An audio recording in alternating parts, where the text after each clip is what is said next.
Justru itu, sifat ikhlas ini merupakan kunci penerimaan amal yang bersih.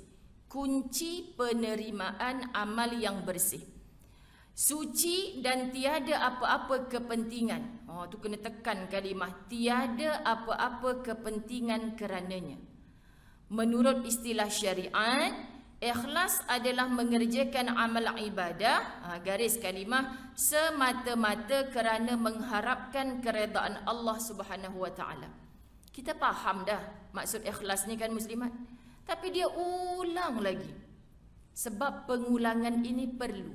Kerana manusia itu sifatnya nasia, suka lupa.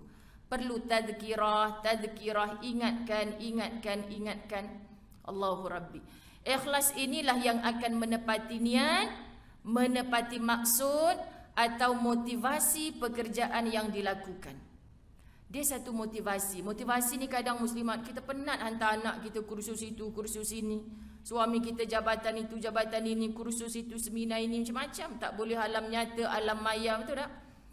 Tapi saya dulu sebelum saya sibuk ceramah Masjid Surau, saya masuk sekolah-sekolah buat program-program motivasi. Tapi habis program muslimat, seronok sungguh, rasa macam lupa nak makan segala. Masa tu kita tak sorok nombor telefon kita dekat budak-budak. Siapa yang nak PM, tapi makasih Ustazah bagi program motivasi 3 hari 2 malam. Dah 2 hari saya tak tinggal solat langsung. Lepas tu senyap, sunyi sepi. Muslimat. Jadi saya masa itu berangan dengan Ustaz, ya Allah bang, kalaulah jadi anak kita tekoi bukan 3 hari 2 malam kan. Kita kata kalau jadi anak kita terus. Tapi tengok Allah aturkan takdir hidup Ustazah Zai muslimat. Untuk menjadi hamba yang bersyukur kadang-kadang bang. Kita anak orang tak sembahyang pun kita sedih. Macam ni sampai guling-guling. Sedihnya kalau tahu anak orang tak tutup aurat, tak sembahyang. Agaknya kalau anak sendiri saya gila kot bang. Macam tu muslimat. Faham tak? Betapa Allah mengetahui kat mana kelemahan hambanya, kat mana mudah kita bersyukur. Jadi terima je apa yang Allah telah qaddarallah, takdirkan untuk kita. Semuanya baik muslimat.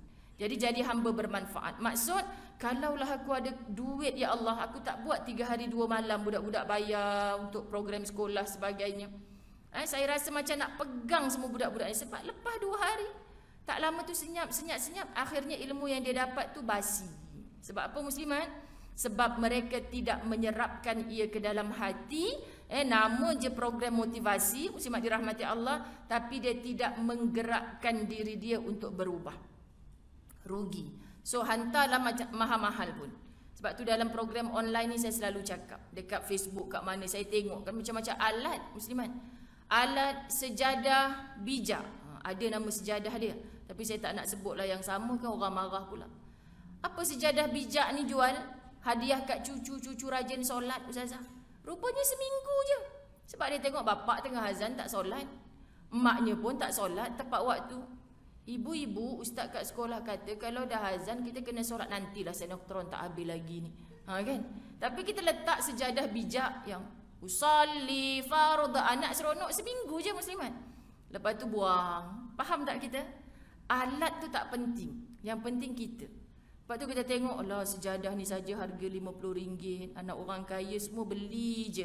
Jangan risau wahai orang yang tak ada duit. Kita kena motivasi anak kita hari-hari. Sebab mereka mampu membeli pelbagai alat. Kalau mereka tidak memotivasikan perkara ini dalam rumah, dia akan jadi perkara yang basi. Basi. Saya berapa banyak orang tanya, Ustazah dia tak tempat-tempat nak sedekah saya.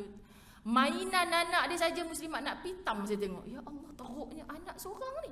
Mainan apa macam ni. Saya sekarang kalau orang nak sedekah benda-benda macam tu, saya seronok. Sebab apa? Saya sepanjang PKP setahun, kalau yang belum tahu, berjaya dengan izin Allah merealisasikan satu pusat pengajian Darul Fawwas di Pendang, Kedah. Mereka ni anak-anak orang miskin semua muslimat. Anak-anak orang miskin semua tanpa satu sen bayar yuran pun. Macam mimpi je. Kos lebih kurang hampir 150,000 RM. Dalam PKP ni saya mimpi tak tahu dari mana duit tu orang datang sumbang. Siap tak sampai berapa bulan pun. Hari ni hari-hari, meremang bulu roma.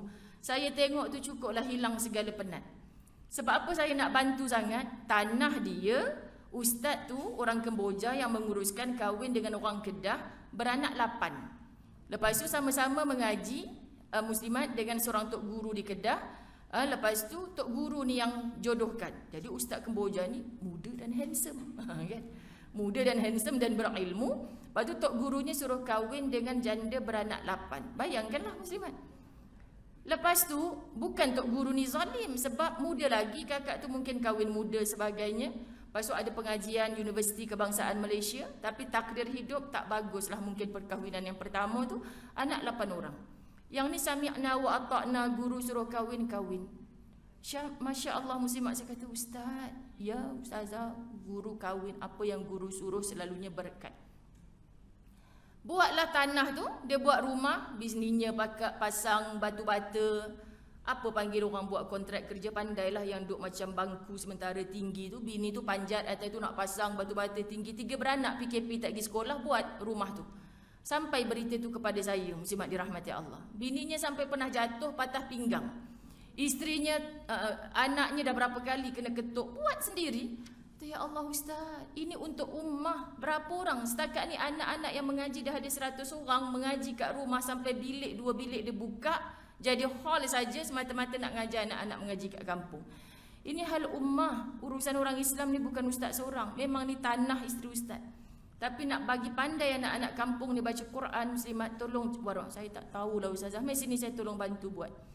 Allahu Akbar, kita sebar sekejap je muslimat. Kan siap terbina hari ni anak-anak tu, Masya Allah. Dimanfaatkan siang malam tempat tu. Jadi saya rasa, ya Allah bang, macam mimpi kan bang. Kalau dia perbuat 3 beranak dulu tu, agaknya berapa tahun baru siap muslimat. Susun batu bata. Nak pasang apa, sesiku yang dekat atas tu, dia upahkan RM20 panggil bangla. Semata-mata nak tengok macam mana bangla ni ajar. Satu sudut. Nanti sudut sana ni biar kita bayar. Punya tak nak keluar kos sebab tak mampu. Tanah ada. So saya kata banner sebab orang takkan halau ni tanah akak ni. Peninggalan arwah. Jadi sekarang Masya Allah tabarakallah. Jadi Allah yang memberi ilham demikian muslimat dirahmati Allah. Kita buat bukan untuk kepentingan diri. 150 orang setiap hari budak-budak mengaji. Bahkan cuti sekolah ni diajak tidur kat situ siang malam. Semalam kata bawa mandi ke air terjun, zikir-zikir, biar betul, janganlah. Tapi anak orang kampung kan tak kisah sangat. Cuba Ustazah saya bawa anak orang bandar pergi Tasik Titiwangsa, terpeleot kaki, saman terus. Sekian dimaklumkan. Tapi suka hati mereka lah anak orang kampung kat situ. Dan mak-maknya pun halal. Makan 3 kali balik semua cakap sedap. Kat rumah makan tak berapa nak puas muslimat. Jadi Masya Allah. Jadi orang yang mainan anak-anak ke apa ke, saya kata ini kalau hantar dekat sana memang budak-budak ni syok lah. Kan? Tereklan lah pula sekian. Tak ada niat nak iklan tapi tercerita. Okey, baik.